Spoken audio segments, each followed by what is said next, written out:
반가. 여러분 안녕하세요. 공인중개사법 기출 하루 3문제 보객이 시작하도록 하겠습니다. 시작하기 전에 먼저 여러분 구독, 좋아요, 알람 설정 꼭 부탁드리겠습니다. 자, 그러면 문제 풀도록 하겠습니다. 19회 39번 문제입니다. 중개대상물 확인설명서에 기재된 사항으로 틀린 것입니다.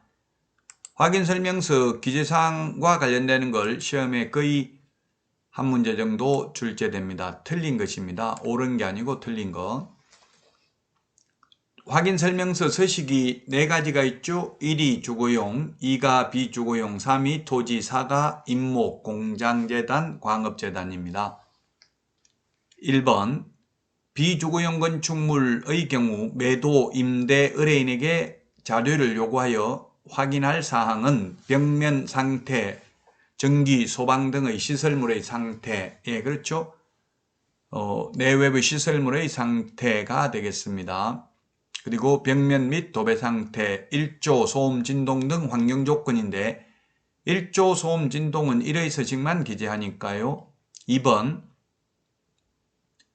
토지의 경우 3의 서식이죠. 토지가 3의 서식. 토지의 경우 등기사항 증명서로 확인한 소유권, 저당권 등의 권리사항, 권리사항은 등기사항 증명서를 통해서 확인합니다. 등기사항 증명서.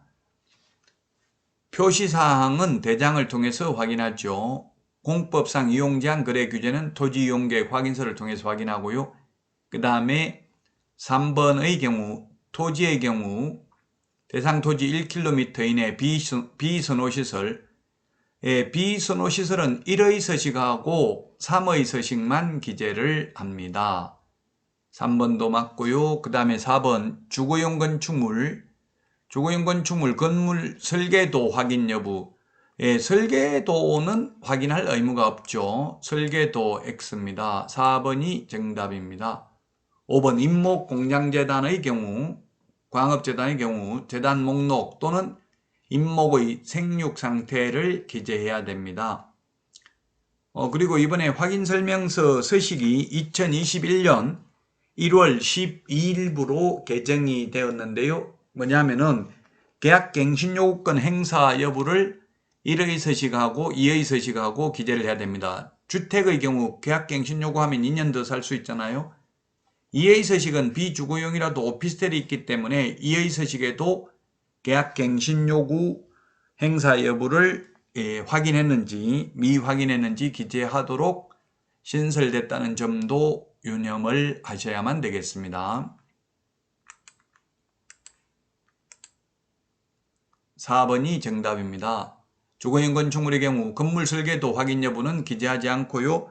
주거용 건축물 계약갱신 요구권 행사 여부를 기재하도록 2021년 1월 12일부로 개정됐다는 점 유의하셔야 되겠습니다. 민간임대 등록 여부도 기재를 해야 되죠. 그리고 중개보수 지급 시기도 기재해야 됩니다. 다음 문제 보도록 하겠습니다. 틀린 것입니다. 지금 마지막 실무죠. 지금 실무 관련된 내용이 되겠습니다. 실무 관련된 내용. 따라서 틀린 것은 했습니다. 1번 토지거래 허가구역 안에 있는 토지에 대한 매매계약이 확정적으로 무효가 되는데 기책사유가 있는 당사자는 계약의 무효를 주장할 수 없다 했는데 틀렸네요. 무효를 주장할 수 있습니다. 기책사유가 있었다 하더라도. 따라서 1번이 틀렸습니다. 정답이 되겠고요. 틀린 거. 토지거래 허가에서 허가 안 받으면 계약이 무효죠. 기책사유가 있는 사람도 당연히 무효를 주장할 수 있습니다. 그 다음에 2번 갑소유의 아파트를 어리임차하여 임대차 기간을 1년으로 정한 경우 어른 1년의 유효함을 주장할 수 있다. 그렇죠. 최단기 존속기간은 2년인데 임차인은 2년 미만으로 정한 기간의 유효함을 주장할 수 있고 임대인은 주장할 수 없습니다. 편면적 강행 규정입니다. 최단기 존속 기간은 임대인은 주장할 수 없고 임차인은 2년 미만의 기간의 유효함을 주장할 수 있습니다. 3번 임차인은 주택임대차보호법에 따른 임차권 등기 명령에 의한 임차권 등기 이후에는 이사를 가더라도 이미 취득한 대항력 및 우선 면제권을 상실하지 않는다. 그렇습니다.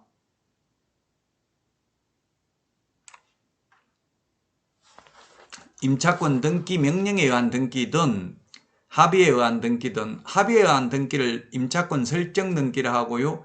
일방적으로 계약기간이 끝나도 주인이 돌려주지 않는 경우에 임차권 등기 명령에 의해서 하는 등기가 있는데 둘 다 효력은 똑같습니다. 효과는 둘 다 대항력과 우선 면제권을 취득하게 되고 이미 취득하고 있던 사람은 존속하게 됩니다.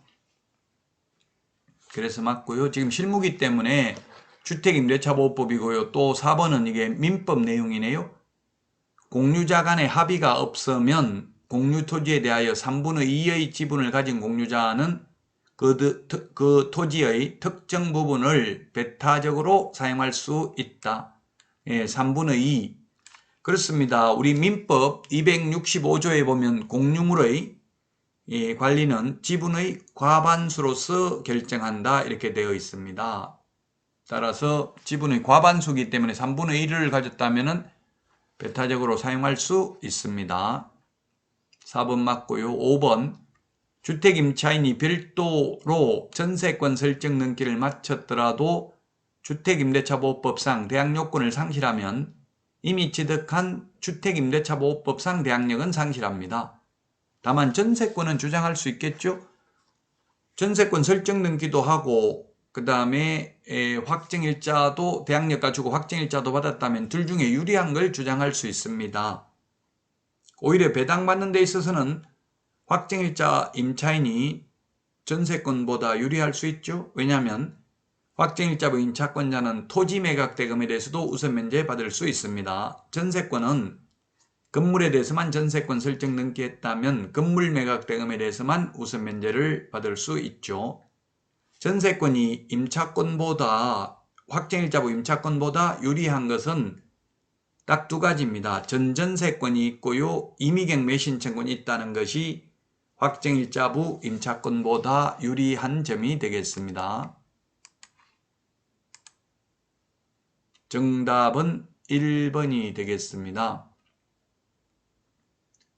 토지거래 허가를 받지 아니한 유동적 무효 상태에 있는 계약이라 하더라도 일단 토지거래 허가 신청을 하여 불허가 되었다면 특별한 사정이 없는 한 불허가 된 때로부터 그 계약은 확정적으로 무효가 된다고 보아야 하고 허가 신청을 하지 아니하여 유동적 무효인 상태에 있던 거래계약이 확정적으로 무효가 되는 경우에는 거래계약이 확정적으로 무효가 됨에 있어서 기책 사유가 있는 자라 하더라도 그 계약의 무효를 주장하는 것이 신의 측에 반한다고 할 수는 없다라는 게 판례의 태도가 되겠습니다.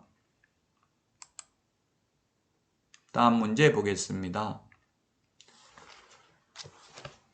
공인중개사법의 목적입니다. 공인중개사법의 목적은 이때까지 시험에 8번 출제됐습니다. 출제되면 어렵죠?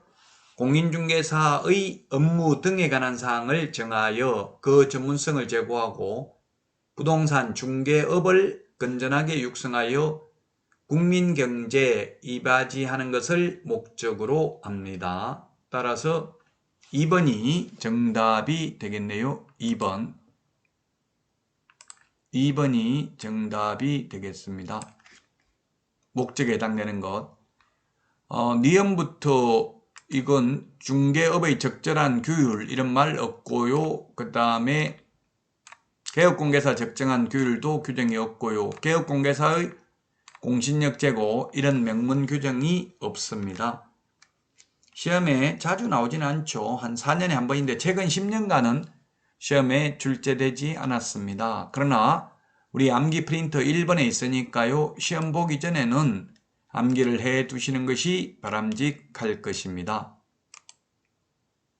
정답 2번이 되겠습니다. 공인중개사법의 목적은 공인중개사의 업무 등에 관한 사항을 정하여 그 전문성을 제고하고 부동산 중개업을 건전하게 육성하여 국민경제에 이바지하는 것을 목적으로 합니다.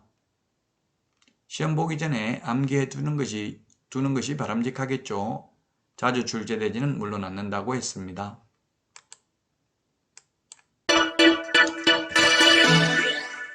여러분 도움되셨습니까? 도움되셨다면 구독, 좋아요, 알람 설정 부탁드리겠습니다. 오늘도 여러분 수고 많으셨습니다. 다음 시간에 다시 찾아뵙겠습니다. 안녕히 계십시오. 여러분 안녕.